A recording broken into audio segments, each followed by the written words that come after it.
A historic building provides something that a new building can't. It provides a history, it provides an energy. Our daily challenge is how do you convince a business to move into a 80-year-old building that needs $175,000 worth of renovation. People need to know that they already have history, and if we don't keep what we've got, nothing's ever going to be 200 years old if you don't let it get to be 100 years old.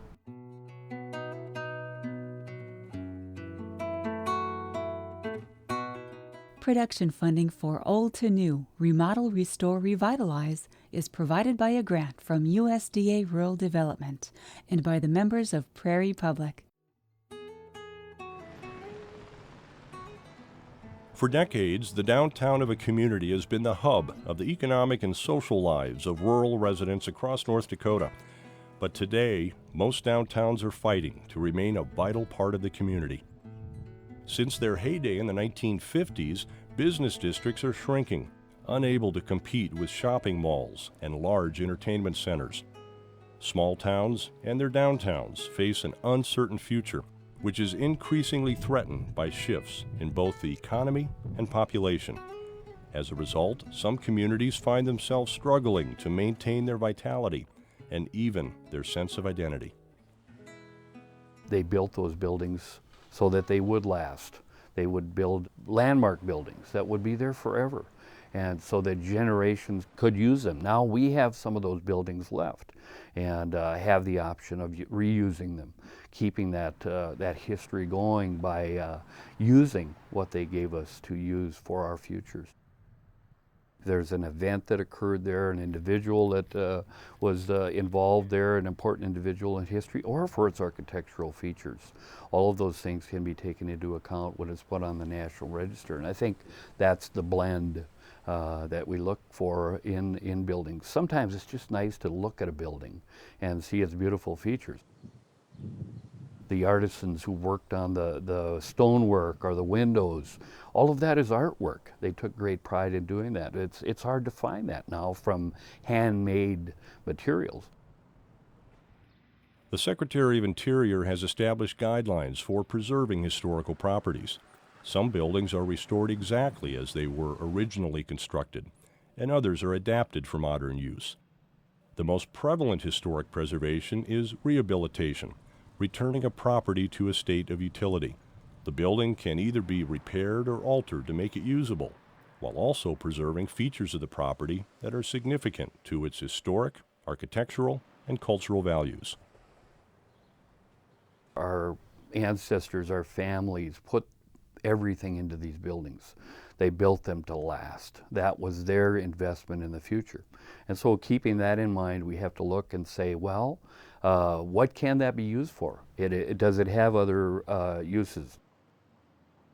Throughout North Dakota, community groups and entrepreneurs with a vision are rehabilitating old buildings and putting them to new uses. In the process, they are preserving their community's historical and cultural heritage and its economy. It's a struggle, I think, for very many small towns. The money, the funding is just very, very hard to find. What we hope for is that people will at least say, is it possible?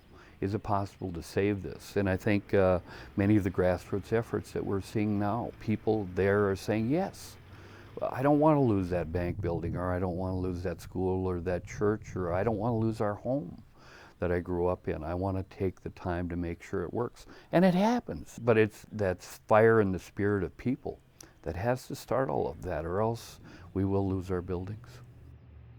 When a building is old and showing its age, it's not the end. It's just, it could be the beginning of a new life for that building. In 1889, Lisbon was a booming railroad town. In an effort to bring some culture to the community, two sisters commissioned the building of a 3-story brick opera house at a cost of about $20,000. In the early to mid-1900s, the building housed local businesses on the ground level. Music, theater, and graduation events occurred on the second floor. But by the late 1980s, the building sat vacant and boarded up along the city's main street. Today, a group of local volunteers are working to bring back the Opera House's grandeur and its role in the community as a civic and cultural center.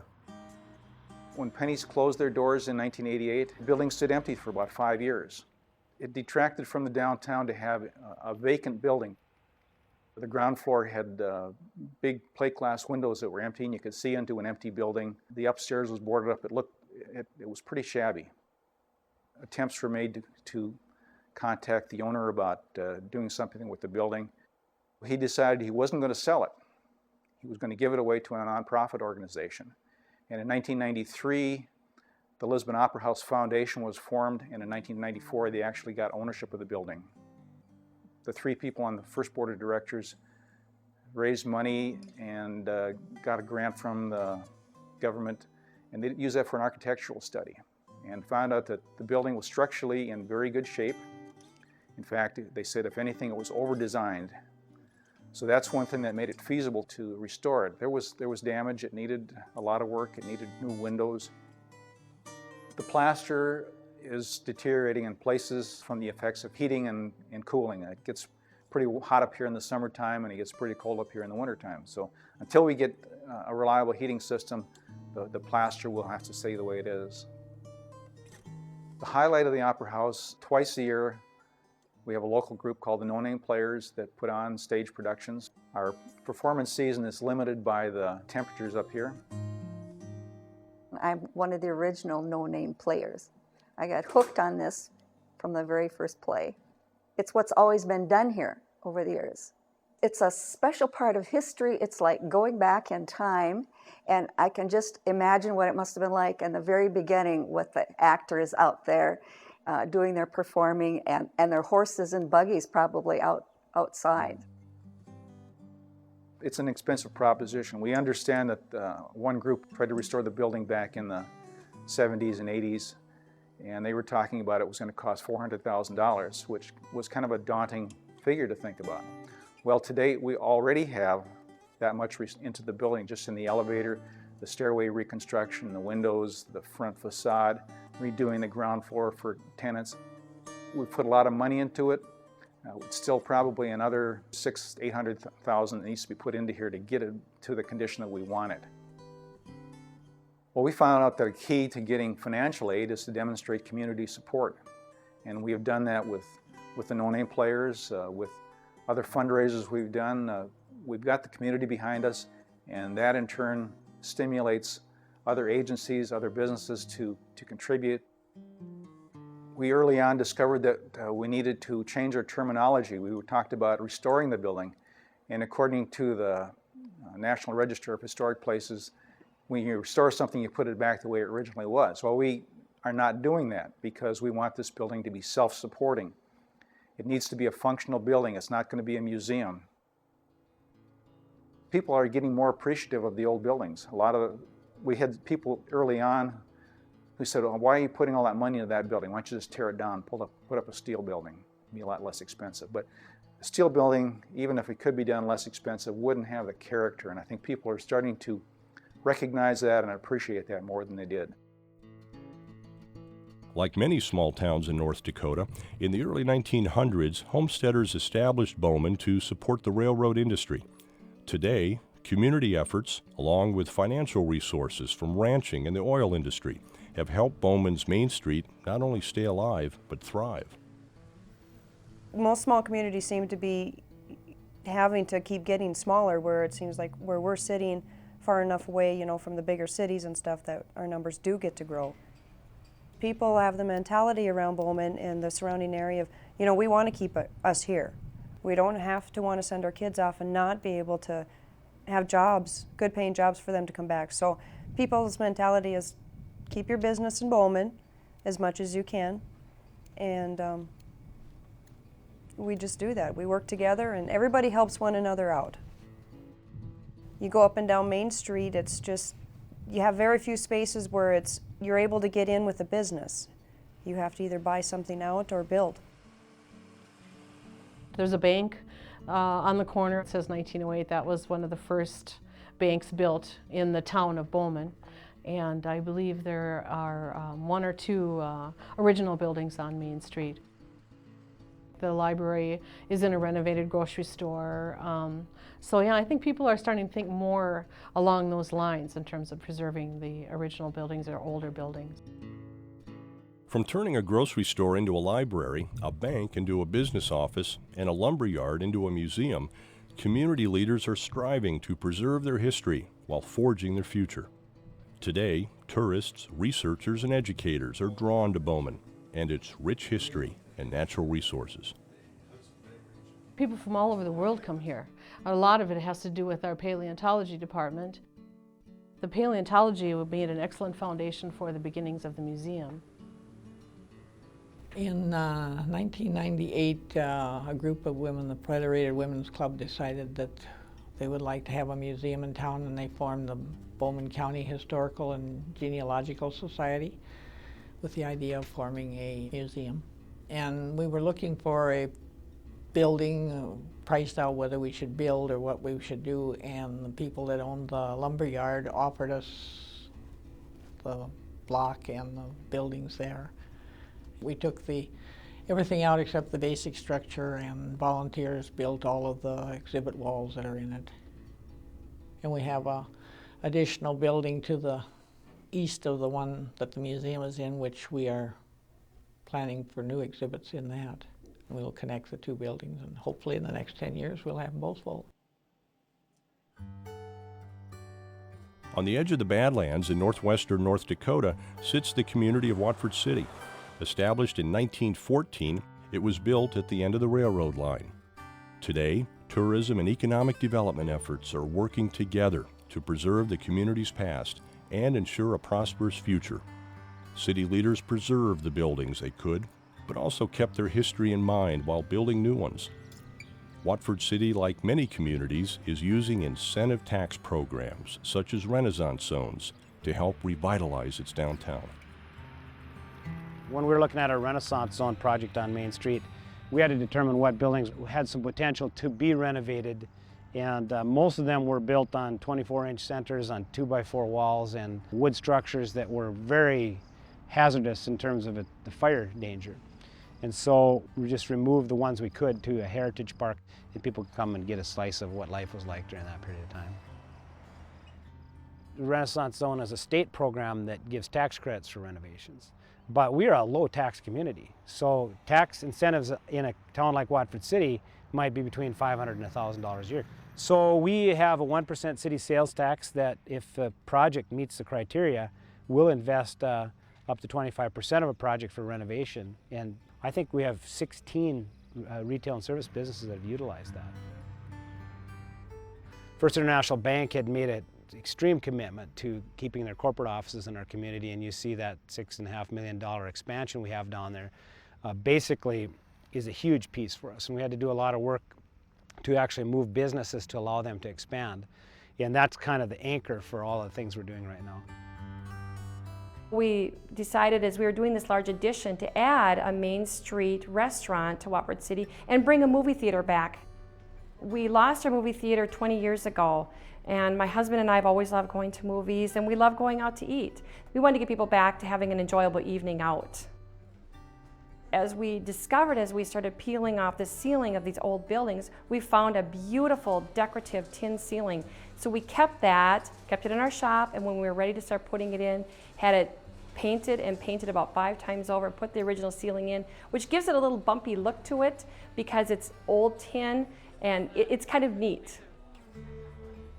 Well, because we're located just south of by the Badlands with Theodore Roosevelt National Park close by, we wanted to bring the look of the outside back in again using real wood, timber lodge beams, the real rock, which we received out of Montana, a quarried floor that could adapt easily to the Watford City, North Dakota climate. So we're trying to bring the outside into the building. When you're young, it's not as much about the history as it is have your buildings a reflection of the community. And that didn't happen 75 years ago. You know, they just put up a building to put it up. But today, when the buildings that we're building now are reflective of, the architecture looks like the Badlands. It looks like the junipers and the sage, all those things. Your building shouldn't be abusive to the eye. And so our Main Street, we hope that it reflects a retail sector that's warm and friendly. and so that they'll become the historic buildings of the future. The only building we have empty right now is a historical building that we'd like to do something with. And there sits our daily challenge, is how do you convince a business to move into a 80-year-old building that needs $175,000 worth of renovation. To get somebody to go in and put that kind of money into a building, they have to have a love for the history. We'll provide incentives. We'll provide the incentives to renovate the thing and get a business in there, because we find that empty buildings lose their value instantly. As towns were established across the northern plains, schools dotted the prairie landscape. But as the population dwindled, schools consolidated, and that left some empty school buildings. Just to the west of Watford City, in Arnegard, Milt Hansen returned to his hometown to turn an old empty school building into a bed and breakfast and to preserve its history. I grew up in Arnegard. Dad was an elevator manager here. I graduated from Watford City.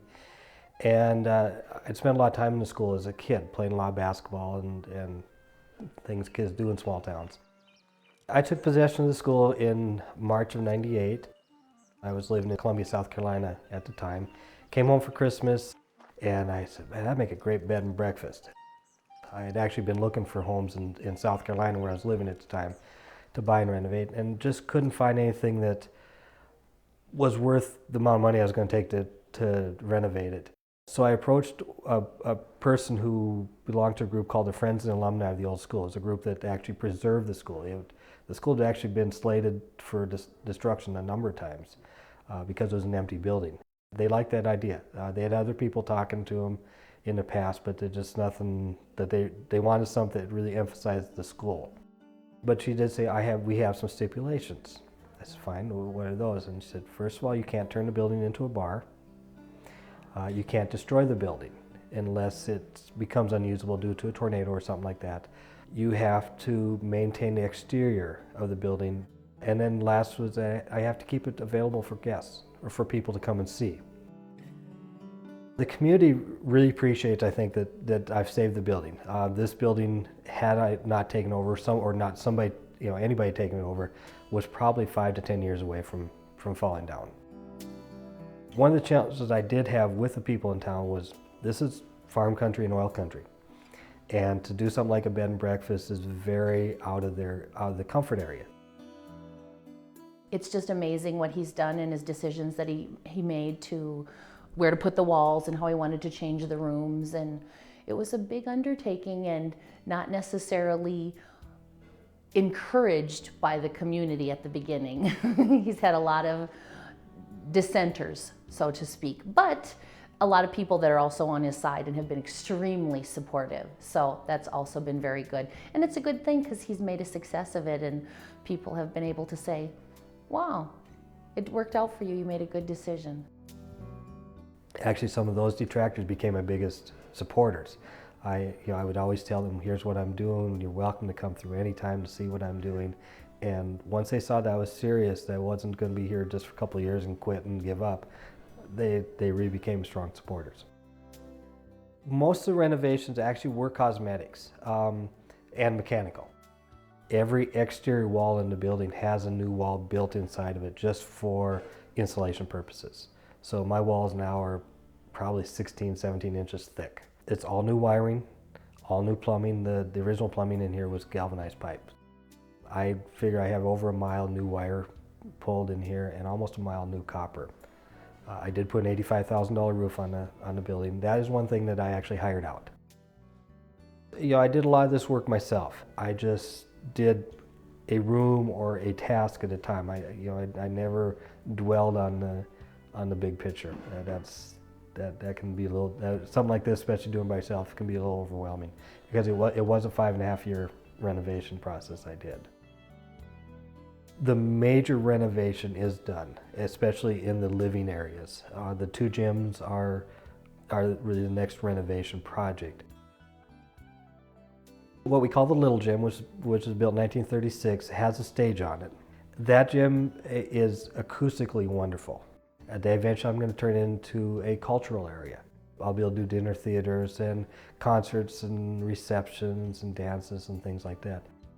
The big gym, which was built in 1954, which is the newest section of the building, I use that for rental purposes. And so I've had auction sales, and I have craft shows, and I've had dog obedience training.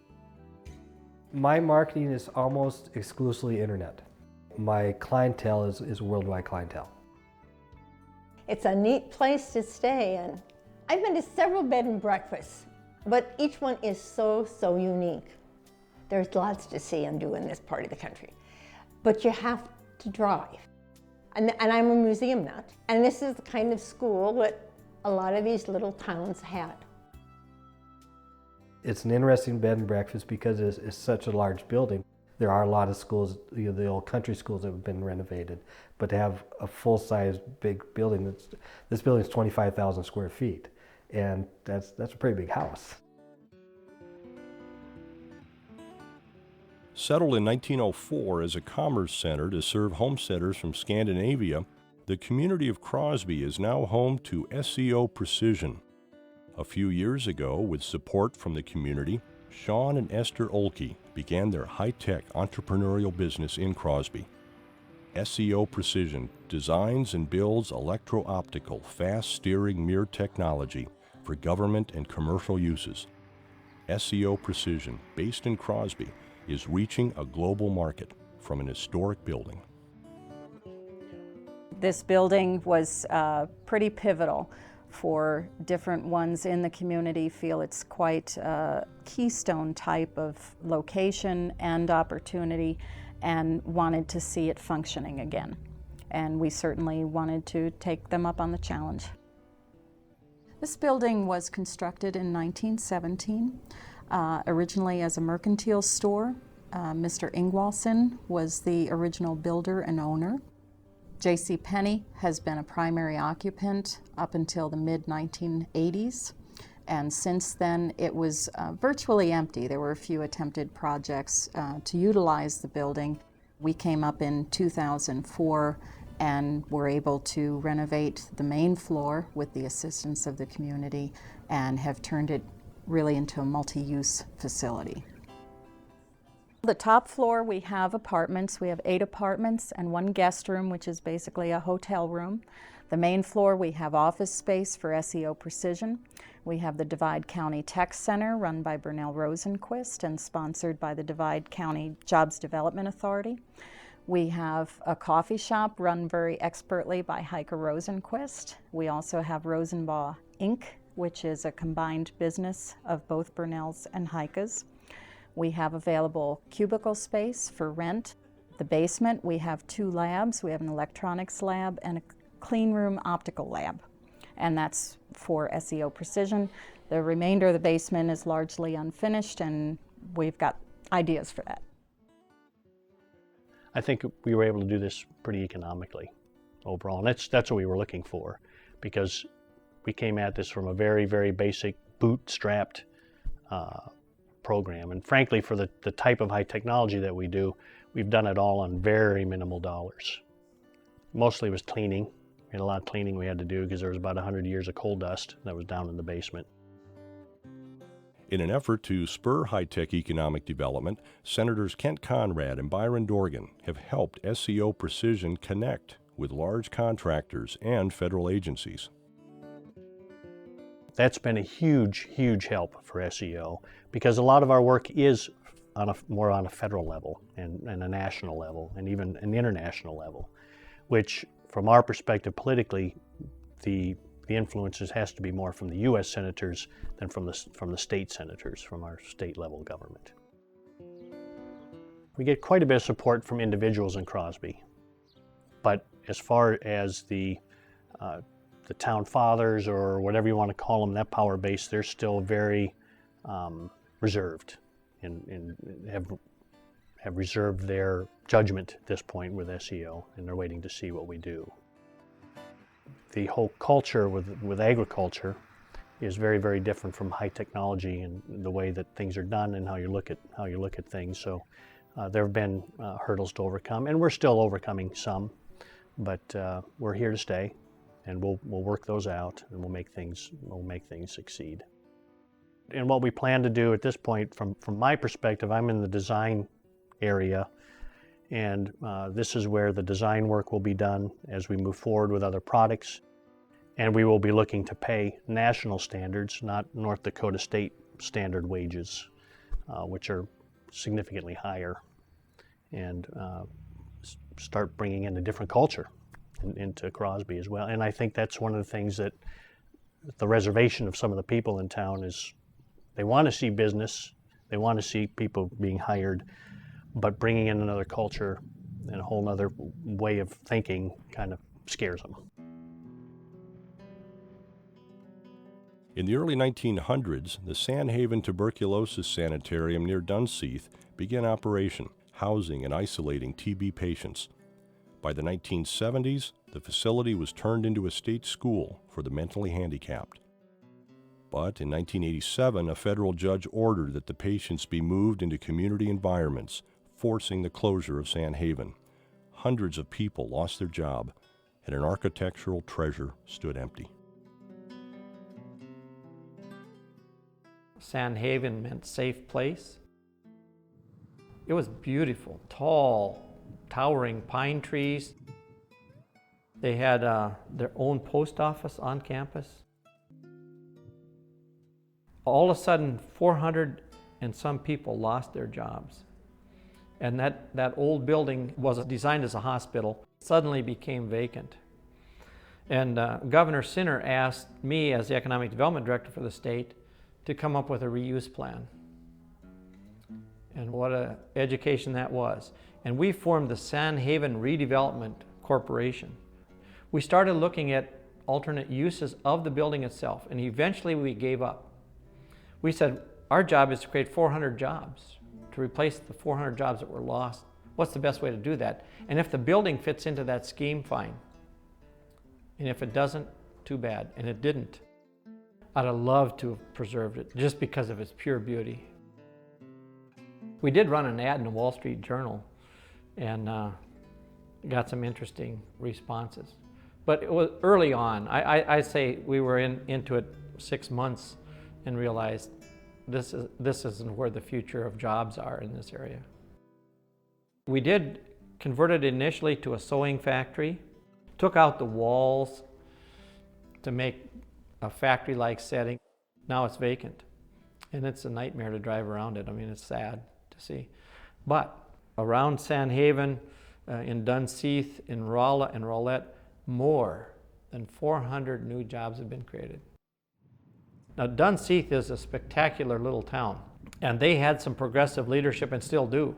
And they worked with Turtle Mountain Corporation and expanded that. Turtle Mountain Manufacturing, which is tribally owned, they worked with that.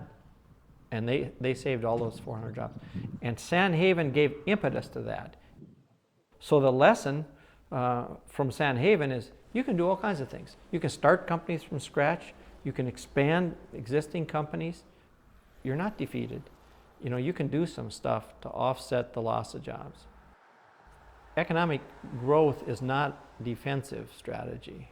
It's not fear-based strategy. It's not desperation. It requires good, positive, and honest intellectual work. And Sandhaven is a good example of that. In 1881, Grand Forks was established. Business boomed. But in the 1960s and 1970s, Grand Forks' downtown was facing the same dilemma other cities in the nation faced. Housing, schools, and businesses moved to the perimeters. The community focus turned away from its downtown. In 1997, a historic flood and fire ravaged Grand Forks, causing millions of dollars in damage. Downtown was not spared. Since the flood, the City Council has approved millions for housing and business rehabilitation programs. Historic buildings were evaluated for their potential to be salvaged and preserved. Some were lost, but many were saved. With the flood, a great deal of federal money came into Grand Forks, and it mandates, in fact, when the Corps or any other federal agency is doing a project, they have to pay attention to what's historic, and they have to try to mitigate any harm to it. In Grand Forks, it was primarily the flood wall. So we had a $400 million flood wall. 2% of that budget was allocated or earmarked to help us preserve our historic properties so that they wouldn't be harmed by the flood wall, or given that they were harmed, to do the least amount of harm possible.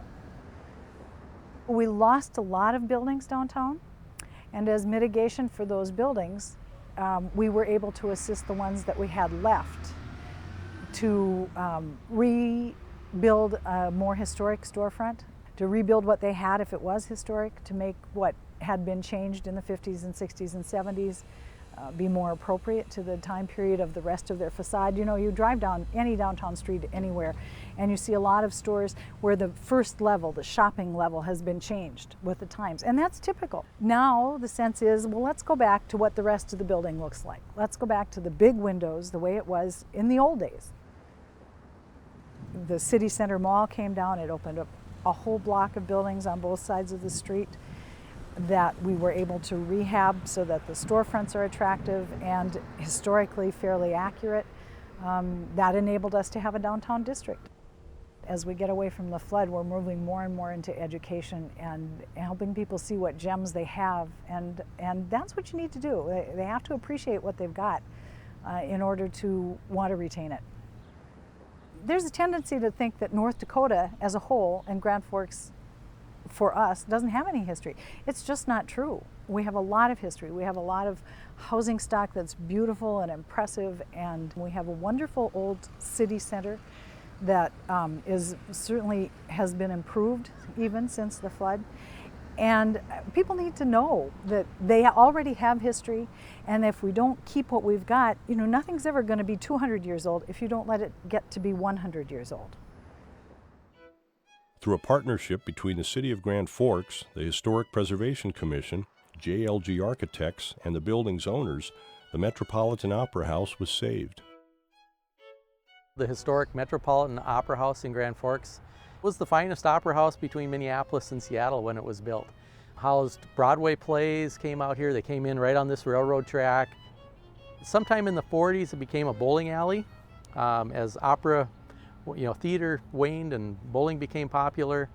The building kind of deteriorated over the years until the flood put it completely out of commission.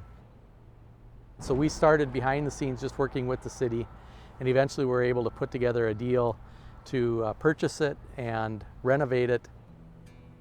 Well, the outside was in tough shape when we took a hold of this building.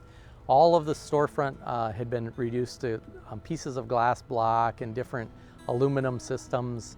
All the windows were shot. The entire area above the roof line was gone. All of the bay windows were gone. So everything you see that's maroon, the maroon wood trim, all of the cornices, all of that is new. It was about $1 million restoration project just on the exterior to get it back to its original condition.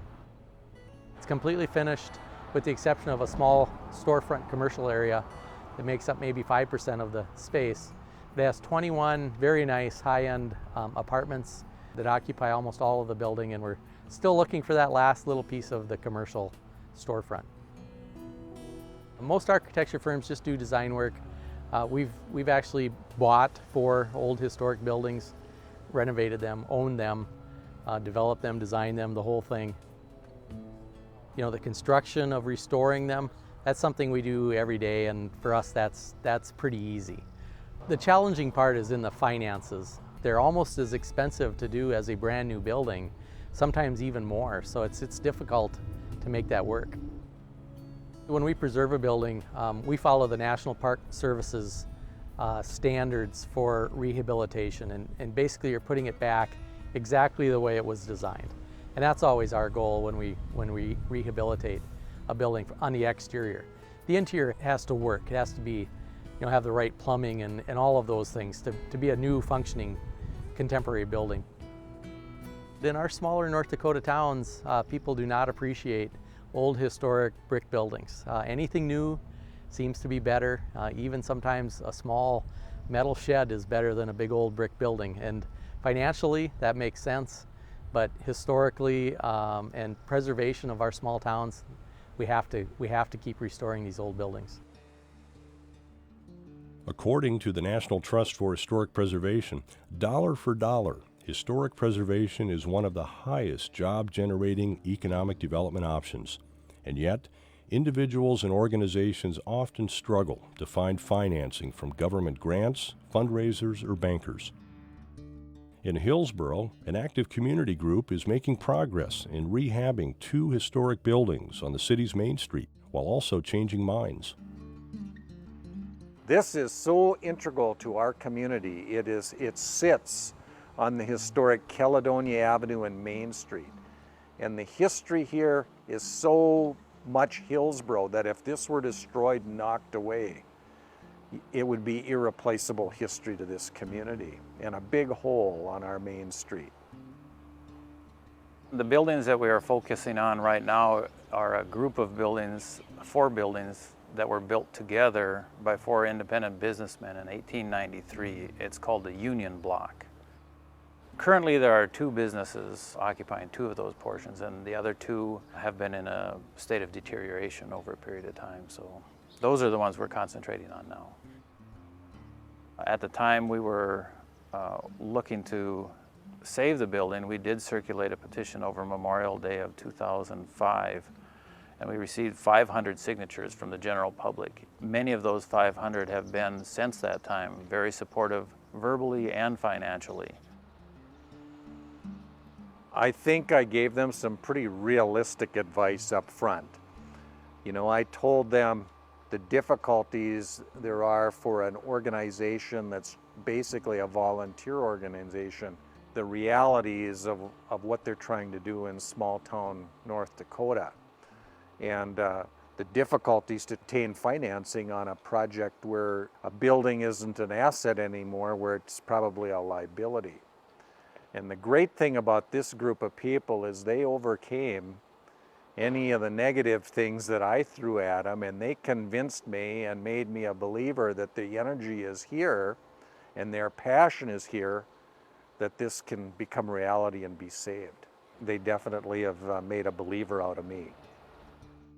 Like many small-town rehabilitation projects, after years of neglect and vacancy, 2 of the Union Block buildings were deteriorating.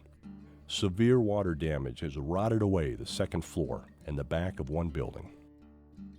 Our goal is to get the building stabilized. We will not own it on a permanent basis. We will in turn sell it to somebody, another business or organization that has visions of what they want in the building. We want to make sure that we get the structure repaired so that the structure itself is stabilized and we don't have to worry about it for another 50 years. Our plan set up in 4 phases. The first phase we did complete, which was to stabilize the flooring.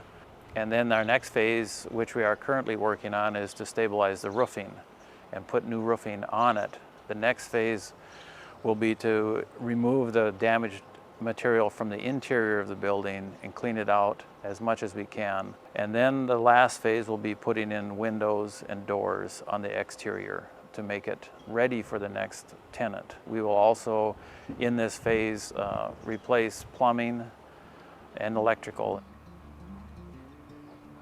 Our initial expenses for the first year, we raised the money through just the individuals in our smaller organization. In the second year, our budget was about $60,000 for repair of the back wall and the flooring on the Johnson store. We raised that money through individual contributions from the community members and the outlying area we get. And we did receive grant money from several organizations. When we have buildings such as these that are masonry brick, they've stood for 100 years, over 100 years, so we feel that they could stand for another 100 years if we can just put out a little effort. It carries a lot of memories, but it also carries hope for our future and to try to maintain the vitality in our town so that we project the image that we are not willing to sit back and let things deteriorate and dwindle. We want to be proactive and promote businesses in Hillsboro. We have 2 businesses in one of the buildings, and we have had 2 other requests for space in the building that is not ready for occupancy yet. So we firmly believe that it will be occupied when we finish it. Despite the challenges, developers and business owners throughout the state are stepping up to the challenge, rehabbing old buildings to invest in the future of their community. In Jamestown, several such projects have taken place. Developers are trying to create an inviting downtown that draws residents and tourists to the area. We still have quite a few buildings on the main streets of Jamestown that are original. There's been some calamities. We had a fire in one of the biggest, largest buildings on what we call the corner of Main and Main, which is the primary intersection of a downtown core. And that right now is empty, but there's word that the Art Center is going to do a park and performing arts outdoor space there. The Zappos building, which is now the Buffalo City Grill, has recently been rehabbed. Also across the street from that is the old James River National Bank building, which is now a Bab's Coffee House. That has brought a real spark of life to downtown Jamestown. Right now, we've really had a shot in the arm.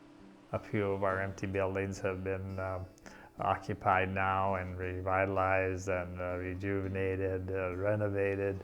Those are signs that people are seeing some opportunities here in town that they want to take advantage of. And what they've done is taken buildings that have sat vacant for a number of years. The one was vacant for over 20 years. And the other one for over 5 years, and put those buildings back in use and spend a lot of money, spend a lot of time, a lot of energy to do that. And it's certainly a boon to downtown, and it's kind of brought smiles back into faces, and we hope it'll encourage other people to follow suit. We've been restoring the entire downtown, what is called the Brass Rail, and Lil's Cafe, the Continental Lounge, and Lil's Restaurant, and it's 55,000 square feet of commercial downtown, and economically very viable. On the south side of the building is really an institution called the Brass Rail. We've upgraded and remodeled that portion already, but then we're going to create the new Continental Bistro. So we're going to do the same food that people have come to love with Lil Dixon. Jamestown is an Italian restaurant, so we're gonna rebrand the Continental Bistro, and we're gonna do Italian. We're gonna be an Italian restaurant, and the reason we're picking that change is to totally complement the other developers in Jamestown that have come in downtown. The rest of the space will be commercial. We're looking at making it office and specialty retail because Jamestown is also short, if you think about it, on about 1,000 to 2,000 square foot niche specialty retail space. And then we own the other buildings on the block that have already been redeveloped. So we really believe that the downtown of Jamestown is a result of the three developers, the Bab's Coffee people, the Lundins, and the Marcel Group are really creating some development opportunities, down in that corner. We'd like to make Jamestown that tourist destination off the highway kind of place. A few blocks from downtown Jamestown sits an old public school building turned technology center. In 2001, Chris and Roy Shepard wanted to expand their business space and by chance found the Franklin School building fit their needs. Today, the CSI Technology Center houses the local cable and television company, a learning center, and a computer networking business. When time came to consider moving our facilities because we were running out of space and growing, it was also about the time this building was standing empty. It's the CSI Technology Center at Franklin School. It was started in 1909, completed in 1910. The architect was a gentleman by the name of DeReamers out of Grand Forks. It closed due to declining enrollment, and it had to do, I think, with they like elementary kids now, I believe, all on the same floor. I was not as involved on a daily basis as my brother and sister-in-law, but being the person who is closest to historic preservation issues, I worked from that point of view and worked closely with the architects to make sure we were doing things that met with the Secretary of Interior standards of rehabilitation. You feel like you're walking into an old school, and we've tried to be true to that. We've taken our technology and have hidden as much of it as we can, although we do have TV sets and computers and that sitting out in the public area, but a lot of the other items are hidden away. I believe you can renovate a building for the same price or fairly close to the same price as new construction. We were ready to build a new building. If we were going to build a new building, we'd put in all new electrical and all new mechanical in that new building. So in the renovation, we were doing the same thing, so the only element we added was we had a little bit of demolition that we had to do. Probably the biggest challenge was putting the elevator into an existing building that was not designed and for an elevator, and we had to drill a 60-foot deep hole in the basement. It is like any brand new building, except it's a lot cooler and it's got 11-foot ceilings and creaky floors that you can't hear my knees creak when I walk up and down the stairs. There are 10 main classrooms. 2 of them were subdivided into smaller offices, but the walls were all temporary walls built right over the blackboards. You could remove the walls and take it back to a full classroom size if you so needed to, and trying to preserve as much of it as possible. There was not any carving anywhere on any wall. There was no gum. There was beautiful woodwork that had been basically untouched. It had been varnished, and that was all. Now the floors had been covered with vinyl and carpeting, and that, when that was torn up, of course, we needed to refinish the floors. But the rest of the woodwork in this building, we did not touch, we dusted. My daughter actually went to kindergarten here, and I can remember the first day that she came as this tiny little kindergarten student, standing in front of the huge stairway, the outside stairway that goes into the school. You walk in and there's another set of maple stairs, and then there's this beautiful grand staircase that goes up on either side to a beautiful balcony above. It's a magnificent building. The historic building provides something that a new building can't. It provides a history, it provides an energy that you can't get in a new building unless the new building becomes older. There's spirits here. You know, there are people who went to school here. Lula Moore went to school here. A lot of the times you can feel the essence of these hundreds and thousands of students who went to school here. And we wanted the community to be able to come back and say, this was my school. We have a composition book that we use as our guest book, and if you went to school here, you get a gold star. If you had a child who went to school here, you get a red star. If you're a parent or grandparent, you get a silver star. And so we want people to get their stars. Anytime during the day, people can come walk through. We are pleased that they do, because it means that we've done something that's important to them, and that was important to us. Around North Dakota, some developers are looking to old buildings rather than new construction. A few years ago, Mike Marcial moved back to North Dakota, seeing opportunities. The Marcial Group focuses on projects in rural communities where old buildings can become new housing. People want to live in rural towns. The big problem that they have in rural towns is they don't have new housing.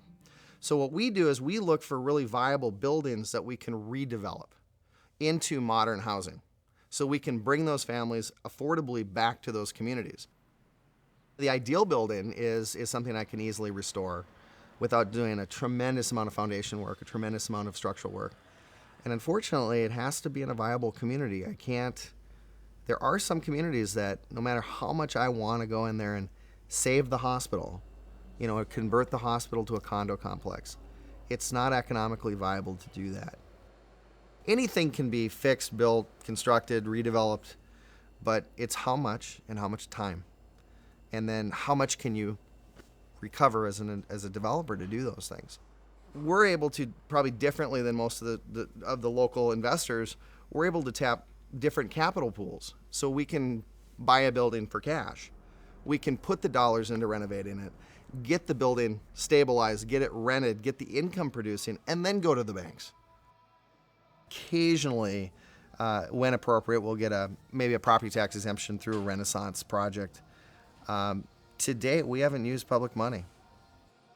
Occasionally, we'll get some assistance in terms of, I think, favorable assessments, maybe, I guess would probably be the best way to put it in some of our towns that don't have Renaissance. We're putting our own money into them. We're risking our own credit. I mean, I'm on the bank loans, personally. And it's really a make it or break it, deal. To a certain extent, our ability to create some differentiation as a developer, as a community patron, as a contributor to the state and to the community, having some projects that really are kind of beyond the profit motive, but really into the community motive, actually makes us a lot more money in the end, because what it allows us to do is open up other opportunities for us. So we kind of look at the historic renovations as a way to give back, but then also to open up other opportunities and doors for us. North Dakota is a viable place. Our rural and our historic buildings are of significance and importance to us, and in whatever community they're in, small or big, we should be looking at preserving these assets. An economic developer in North Dakota, Bill Patry, has learned firsthand the challenges and opportunities individuals, organizations, and state government can face when trying to reuse a building. From a development point of view, you look for anchor buildings or signature buildings, buildings that will personify the community. What are they? And there's lots of buildings that don't contribute to that. They're just old. The point in my mind, it has two parts. One is the structure itself needs to have integrity and utility. It has to be worth something. It can be used for something. So apart from that, nothing matters. I mean, if it's just old but can't be used for something, if it's too small or too antiquated or too dangerous, it has no value. I believe that the history of the building is in part, and the value of the building is determined in part by what the people believe the future of the community is. I don't really believe in preservation for preservation's sake, nor do I believe in research for research's sake. You always intend to apply it. So what does the history of the building contribute to the future of the building? That's its utility. That's what you need to understand. And how does that integrate into the community and the future of the community? You're building on something. What is that? A lot of things work in a growing community, and historic preservation works best in a growing community. A lot of things don't work in a dying community, and historic preservation is very hard to do in a dying community. Historic preservation is a function of something else, adaptive reuse. And to make historic preservation work in adaptive reuse, there must be a reuse. Nobody will sink money into a building that's just going to sit there idle. These historic buildings are irreplaceable. Buildings like this will never be built again, just rarely, because they're cost prohibitive. So they are treasures that we'll never see again. You can do a lot of damage to a historic building if you just sort of throw things up. You really have to care about the building as a thing, and not just say, oh well, I want to move into this historic building because it's got great ceilings. You have to say, I want to move into this historic building because it's a great building that happens to have a terrific ceiling. You can turn a downtown that's unique and speaks to the history of that town into a destination point just because it exists. And when it doesn't exist, you lose your history, you lose the common sense of people growing together and building this community. We have a very short culture history in the Midwest. Most of this was developed after the 1880s. Your culture is defined by your architecture and your art. So, what are we going to build as a lasting legacy that's going to be here 200-300 years from now for our future generations to enjoy and to say, look, wow, that's really cool. My advice is to any community is, what do you want for your community? Work for those things based on what you got. Don't try and look like Bismarck or Fargo or somebody else. Don't do the stuff they're doing and pay all of those costs. That makes no sense. Stay local. Pay attention locally. Historic preservation. How does that fit into it? That's your asset. You got it. Build on it. Use it. It's yours. Don't defend it. Use it.